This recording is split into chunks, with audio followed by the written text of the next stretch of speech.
नमस्कार, स्वागत है आपका मेरे चैनल जीवन के रंग डॉक्टर सुनीता मिश्रा के संग। स्वर विज्ञान आयुर्वेदिक वैज्ञानिक तथा ज्योतिष के अस्तित्व में सभी कुछ जोड़ों में मौजूद है। स्त्री पुरुष, दिन रात, तर्क भावना, इस दोहरेपन को द्वैत भी कहा जाता है। हमारे अंदर इस द्वैत का अनुभव हमारी रीढ़ में बाईं और दाईं तरफ मौजूद नाड़ियों से पैदा होता है।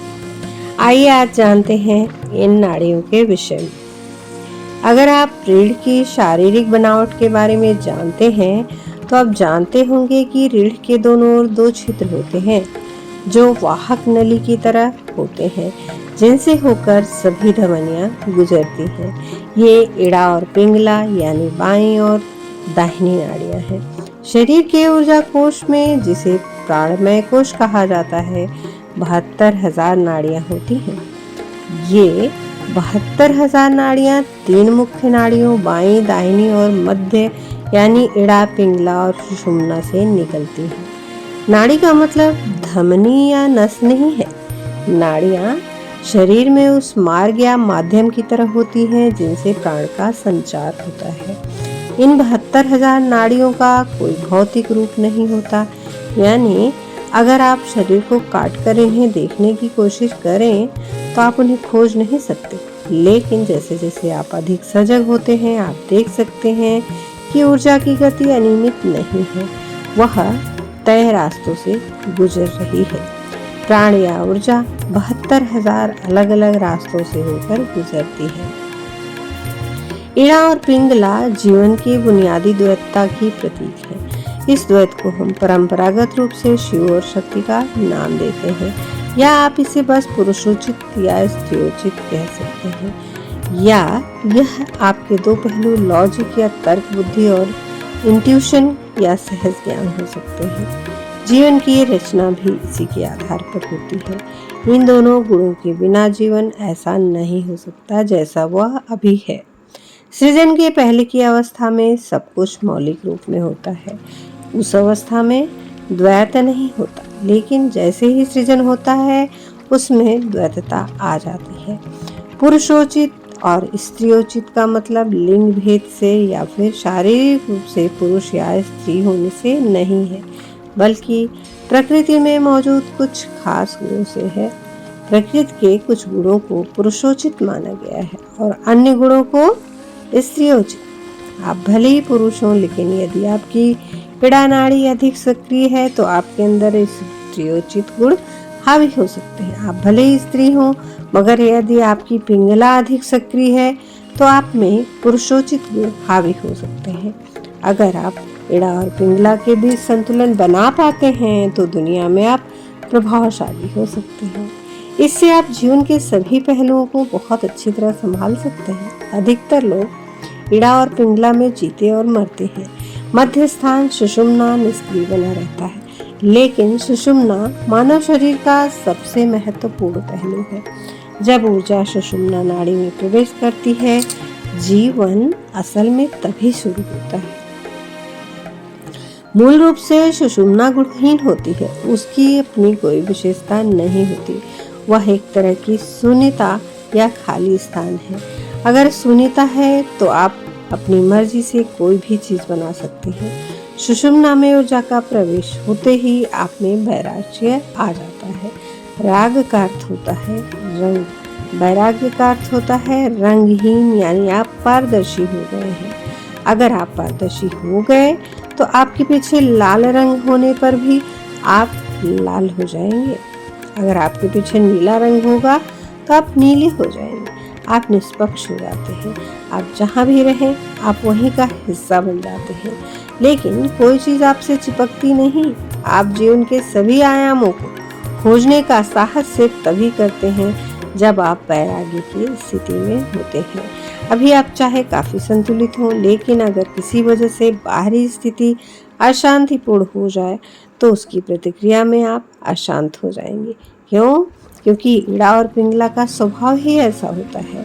अगर आप इड़ा या पिंगला के प्रभाव में हैं तो आप बाहरी स्थितियों को देखकर प्रतिक्रिया करते हैं, लेकिन एक बार सुषुम्ना में ऊर्जा का प्रवेश हो जाए तो आप एक नए किस्म का संतुलन पा सकते हैं, एक अंदरूनी संतुलन जिसमें बाहर चाहे जो हो, आपके अंदर एक खास जगह होती है जो किसी भी तरह की हलचल में कभी अशांत नहीं होती, जिस पर बाहरी स्थितियों का असर नहीं होता। आप चेतनता की चोटी पर सिर्फ तभी पहुंच सकते हैं जब आप अपने अंदर यह स्थिर अवस्था बना लें, और उसी को कहते हैं तुरीय अवस्था।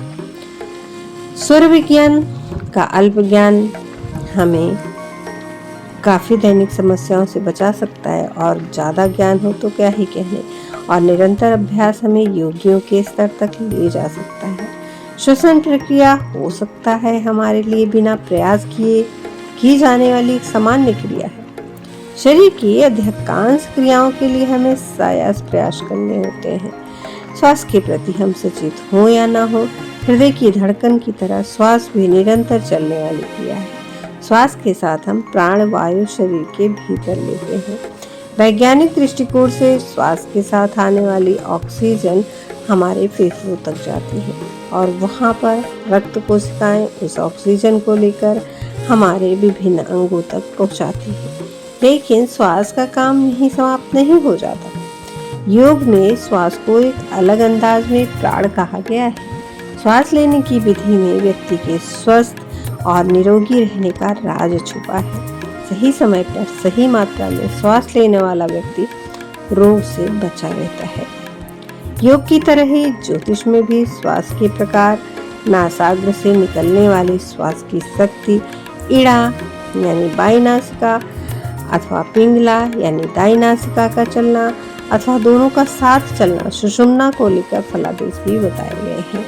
अगर हम सही नासिका का उपयोग कर रहे होते हैं तो इच्छित कार्यों को पूरा करने में सफल होते हैं। रावण संहिता में स्वर विज्ञान के संबंध में विशद जानकारी दी गई है। हालांकि यह अधिकांशतः प्रश्नकर्ता द्वारा पूछे जाने पर ज्योतिषी द्वारा ध्यान में रखे जाने वाले बिंदुओं पर केंद्रित है, लेकिन किसी आम जातक के लिए भी ये तथ्य इतने ही महत्वपूर्ण है। अगर एक व्यक्ति सावधानी पूर्वक अपने श्वसन यानी इड़ा अथवा पिंगला स्वर पर ध्यान रखे तो बहुत से कार्यों में अनायास ही सफलता मिल सकती है। हर व्यक्ति को रोजाना सुबह उठते ही अपने स्वर की जांच करनी चाहिए। इसके लिए सबसे श्रेष्ठ समय है सुबह सूर्योदय से पूर्व का। स्वर विज्ञान के परिणाम: सोमवार, बुधवार, गुरुवार, शुक्रवार को अगर वाम स्वर यानी बाई नासिका से स्वर चल रहा हो तो श्रेष्ठ होता है। इसी प्रकार अगर मंगलवार, शनिवार, रविवार को दक्षिण स्वर यानी दाई नासिका से चल रहा हो स्वर तो इसे श्रेष्ठ कहा गया है। अगर इसके प्रतिकूल हो तो रविवार को शरीर में वेदना महसूस होगी, सोमवार को कलह का वातावरण होगा, मंगल को मृत्यु और विदेशों की यात्रा होगी, बुध को राज्य से आपत्ति होगी, गुरु और शुक्र को प्रत्येक कार्य की असिद्धि होगी, शनिवार को बल और खेती का नाश होगा। स्वर को तत्वों के आधार पर भी बांटा गया है। हर स्वर का एक तत्व होता है। यह हेड़ा या पिंगला बाएं अथवा दाएं नासिका से निकलने वाले वायु के प्रभाव से नापा जाता है। श्वास का दैर्घ्य 16 अंगुल हो तो पृथ्वी तत्व, श्वास का दैर्घ्य 12 अंगुल हो तो जल तत्व, श्वास का दैर्घ्य 8 अंगुल हो तो अग्नि तत्व, श्वास का दैर्घ्य 6 अंगुल हो तो वायु तत्व, श्वास का दैर्घ्य 3 अंगुल हो तो आकाश तत्व होता है। यह तत्व हमेशा एक जैसा नहीं रहता। तत्व के बदलने के साथ फलादेश भी बदल जाते हैं। शुक्ल पक्ष में नाड़ियों में तत्वों का संचार देखें तो आमतौर पर वाम स्वर शुभ होते हैं, दक्षिण स्वर अशुभ होते हैं।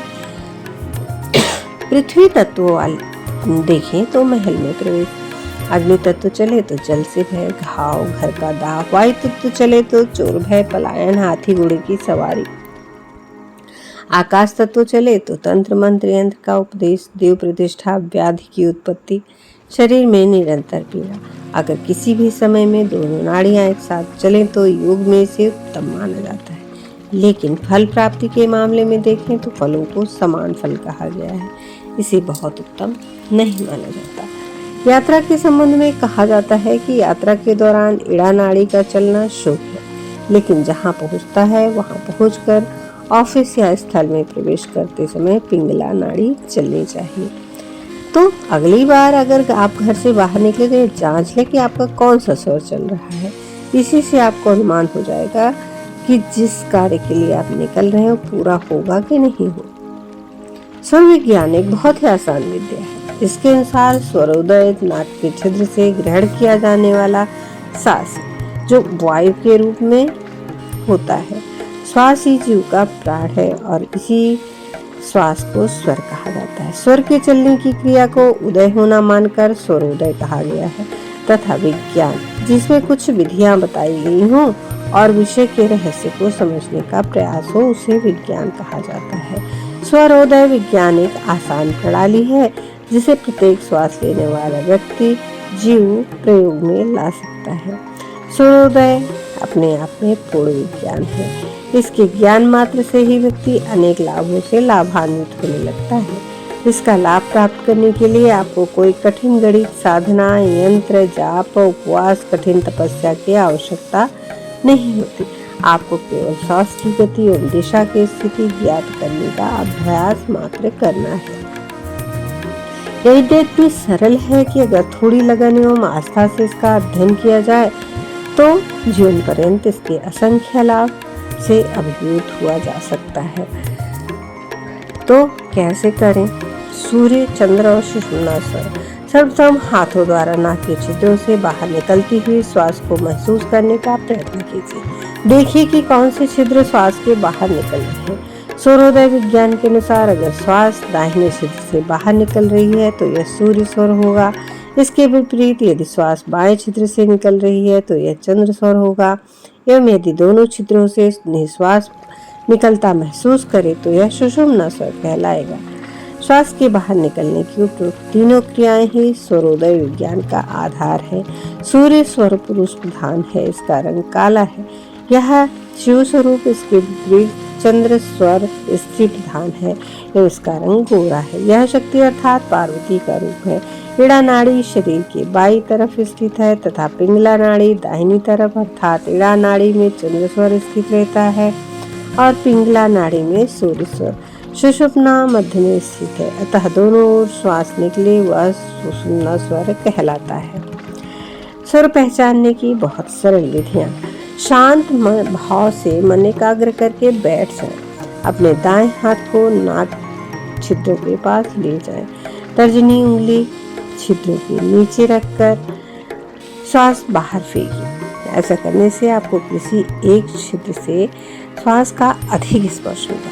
जिस तरफ के छिद्र से श्वास निकले बस वही स्वर तो चल रहा है। एक छिद्र से अधिक या दूसरे छिद्र से कम वेग का श्वास निकलता प्रतीत हो तो यह सुषुम्ना के साथ मुख्य स्वर कहलाएगा। एक अन्य विधि के अनुसार आईने को नासा छिद्रों के नीचे रखें। जिस तरफ के छिद्र के नीचे कांच पर वाष्प की कण दिखाई दे वही स्वर चालू समझे। जीवन में स्वर का चमत्कार। स्वर विज्ञान अपने आप में दुनिया का महानतम ज्योतिष विज्ञान है जिसके संकेत कभी गलत नहीं होते। शरीर की मानसिक और शारीरिक क्रियाओं से लेकर दैवीय संपर्कों और परिवेशीय घटनाओं तक को प्रभावित करने की क्षमता रखने वाला स्वर विज्ञान दुनिया के प्रत्येक व्यक्ति के जीवन के लिए महत्वपूर्ण है। स्वर विज्ञान का सहारा लेकर आप जीवन को नई दिशा दृष्टि दे सकते हैं, दिव्य जीवन का निर्माण कर सकते हैं, लौकिक एवं परलौकिक यात्रा को सफल बना सकते हैं। यही नहीं, आप अपने संपर्क में आने वाले प्रत्येक व्यक्ति और क्षेत्र की धाराओं तक को बदल सकने में समर्थ हो सकते हैं। अपनी नाक के 2 छिद्र होते हैं। इनमें से सामान्य अवस्था में एक ही छिद्र से हवा का आवागमन होता रहता है, कभी दायां तो कभी बायां। जिस समय स्वर बदलता है उस समय कुछ सेकंड के लिए दोनों नाक में हवा निकलती प्रतीत होती है। इसके अलावा कभी कभी सुषुम्ना नाड़ी के चलते समय दोनों नासिका छिद्रों से हवा निकलती है। दोनों तरफ सांस निकलने का समय योगियों के लिए योग मार्ग में प्रवेश करने का होता है। बाईं तरफ सांस आवागमन का मतलब है आपके शरीर की इड़ा नाड़ी में वायु प्रवाह है। इसके विपरीत दाईं नाड़ी पिंगला है। दोनों के मध्य सुषुम्ना नाड़ी का स्वर प्रवाह होता है। अपनी नाक से निकलने वाली सांस को परखने के लिए मात्र से आप जीवन के कई कार्यों को बेहतर बना सकते हैं। सांस का संबंध तिथियों और वारों से जोड़कर इसे और अधिक आसान बना दिया गया है। जिस तिथि को जो सांस होनी चाहिए वही यदि होगी तो आपका दिन अच्छा जाएगा। इसके विपरीत होने पर आपका दिन बिगड़ा ही रहेगा। इसलिए सांस पर ध्यान दें और जीवन विकास यात्रा को गति दें। मंगल, शनि और रवि का संबंध सूर्य से है, जबकि शेष का संबंध चंद्रेश्वर से। आपके दाएं नथुने से निकलने वाली सांस पिंगला है। इस स्वर को सूर्य कहा जाता है, यह गर्म होती है, जबकि बाईं ओर से निकलने वाले स्वर को इड़ा नाड़ी का स्वर कहा जाता है। इसका संबंध चंद्र से है और यह स्वर ठंडा है। शुक्ल पक्ष प्रतिपदा, द्वितीया व तृतीया बायां उल्टा, चतुर्थी, पंचमी, षष्ठी दायां सीधा, सप्तमी, अष्टमी, नवमी बायां उल्टा, दसवीं, एकादशी, द्वादशी दायां यानी सीधा, त्रयोदशी, चतुर्दशी एवं पूर्णिमा बायां। कृष्ण पक्ष में इसी प्रकार प्रतिपदा, द्वितीया, तृतीया दायां सीधा, चतुर्थी, पंचमी, षष्ठी उल्टा, सप्तमी, अष्टमी, नवमी दायां सीधा, दसवीं, एकादशी, द्वादशी उल्टा, त्रयोदशी, चतुर्दशी, अमावस्या दायां सीधा। सवेरे नींद से जगते ही नासिका से स्वर देखें। जिस तिथि को जो स्वर होना चाहिए वह हो तो बिस्तर पर उठकर स्वर वाले नासिका छिद्र की तरफ से हाथ की हथेली का चुम्बन लें और उसी दिशा में मुंह फिरा लें। यदि बाएं स्वर का दिन हो तो बिस्तर से उतरते समय बायां पैर जमीन पर रखें, नीचे उतरे, फिर दाएं पैर दाएं से मिला लें। इसके बाद दोबारा बाएं पैर आगे निकाल कर बढ़ लें। ये दाएं स्वर का दिन हो तो दायां स्वर ही निकल रहा हो तो बिस्तर पर उठकर दाईं हथेली का चुम्बन लें, फिर बिस्तर से जमीन पर पैर रखते समय पहले दायां पैर जमीन पर रखें, फिर आगे बढ़ें। यदि जिस तिथि का स्वर हो इसके विपरीत नासिका का स्वर निकल रहा हो तो बिस्तर से नीचे नहीं उतरें। जिस तिथि का स्वर होना चाहिए उसके विपरीत करवट लें। इससे जो स्वर चाहिए वह शुरू हो जाएगा। उसके बाद ही बिस्तर से नीचे उतरें। स्नान, भोजन, शौच आदि के बाद दाहिना स्वर रखें। पानी, चाय, कॉफी, पेय पदार्थ लेने, पेशाब करने, अच्छे काम करने में बायां स्वर होना चाहिए। यदि शरीर गर्मी महसूस करे तब दाहिनी करवट लें और बायां स्वर शुरू कर दें। इससे तत्काल ठंडा अनुभव होगा। जब शरीर ज्यादा शीतलता अनुभव करे तब बाईं करवट लें। इससे दाहिना स्वर शुरू होगा और शरीर जल्दी गर्मी महसूस करेगा। जिस व्यक्ति से कोई काम हो उसे अपने उस तरफ रखें जिस तरफ की नासिका का स्वर चल रहा है। इससे काम निकलने में आसानी होगी। जब नाक से दोनों स्वर निकलें तब किसी भी अच्छी बात का चिंतन न करें, अन्यथा वह बिगड़ जाएगी। इस समय यात्रा ना करें, अन्यथा अनिष्ट होगा। इस समय सिर्फ भगवान का चिंतन करें। इस समय ध्यान करें तो ध्यान जल्दी होगा। दक्षिणायन शुरू होने के दिन प्रातः उठते ही चंद्र स्वर हो तो 6 माह अच्छे गुजरते हैं। इसी प्रकार उत्तरायण शुरू होने के दिन प्रातः जगते ही सूर्य स्वर हो तो पूरे 6 माह बढ़िया गुजरते हैं। कहा जाता है करके चंद्रा मकरी भानु। रोजाना स्नान के बाद जब भी कपड़े पहने पहले स्वर देखें। जिस तरफ स्वर चल रहा हो उसी तरफ के कपड़े पहले पहनना शुरू करें। साथ में मंत्र बोलते जाएं, ओम जीवन रक्षक। इससे दुर्घटनाओं का खतरा हमेशा के लिए टल जाता है। आप घर में हो या ऑफिस में, कोई आपसे मिलने आए और आप चाहते हैं कि वह ज़्यादा समय आपके पास बैठा न रहे, ऐसे में जब भी सामने वाला व्यक्ति आपके कक्ष में प्रवेश करे उसी समय आप पूरी सांस को लेकर बाहर निकाल कर फेंकिए। इसके बाद वह व्यक्ति आपके करीब आकर हाथ मिलाए तब हाथ मिलाते समय भी यही क्रिया गोपनीय रूप से दोहरा दें। आप देखेंगे वह व्यक्ति ज़्यादा देर नहीं बैठ पाएगा। कोई न कोई ऐसा कारण उपस्थित होगा कि उसे लौटना ही पड़ेगा।